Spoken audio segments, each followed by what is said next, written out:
Eu sou deficiente visual e hoje eu vim compartilhar uma situação que aconteceu enquanto eu cursava psicologia, que eu não gostaria que tivesse acontecido.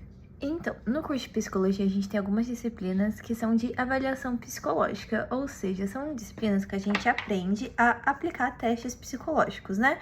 Tem teste de inteligência, de personalidade, de atenção. E para começar, a primeira parte ruim é que esses testes em si, eles têm livros de orientação, né, sobre eles. Só que a grande maioria são livros físicos que não existe PDF por questão de direitos autorais, já que o psicólogo tem que comprar esses testes para poder aplicar na clínica, né? Daí da faculdade tem a clínica escola, enfim, que tem esses testes pra gente usar. Só que daí é uma versão física que eu já não consegui acessar. Mas o problema em si não foi esse.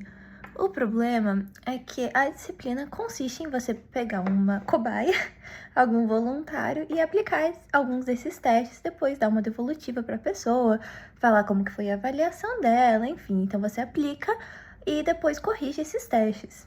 O que eu, sinceramente, acho uma disciplina muito legal, uma das mais legais da graduação e muito interessante. Só que não foi tão bom assim pra mim.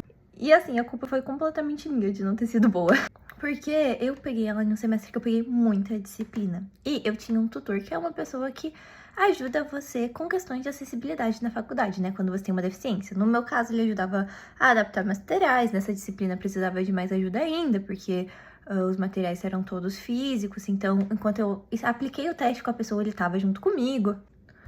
E para aplicar o teste em si, eu até desenvolvi recursos que eu consegui realmente aplicar esse teste sozinha. Foi uma experiência bem interessante, assim, que agregou bastante. Só que daí entra a parte que eu falei que eu não gostei do que aconteceu, que foi que na hora de corrigir, por essas orientações estarem todas nesses livros físicos e eu já tá atolada de coisa para fazer, no fim eu não aprendi simplesmente a corrigir os testes. Claro, eu tive aula teórica, eu participei dessa aula, sei na teoria, mas eu não consegui colocar isso em prática, por exemplo, na disciplina, porque no fim, esse tutor, que é a pessoa que tá ali pra me auxiliar, acabou fazendo por mim. Então, ele ficou com os resultados do teste e ele mesmo viu no livro como corrigia, né? Ele tinha, obviamente, corrigiu o dele também, e ele só corrigiu pra mim. E no fim, eu simplesmente não coloquei esse conhecimento em prática, sabe? E olhando pra trás, foi uma situação meio frustrante, assim, porque é uma coisa que é importante na prática clínica, enfim, uma coisa que seria relevante pra minha profissão, mas que por causa da minha deficiência eu acabei sendo limitada, mas ao mesmo tempo eu acabei me privando, porque ao invés de eu falar, por exemplo, não, vamos se reunir algum dia pra você me ensinar como corrige, eu acabei deixando que ele fizesse por mim. E eu acho que essa é uma situação que às vezes a gente, quando tem uma deficiência, se coloca, sabe? Ao invés de se dispor a fazer, acaba que outra pessoa faz a nossa parte, ou enfim. E isso é muito ruim, assim, principalmente quando a gente pensa na graduação, né?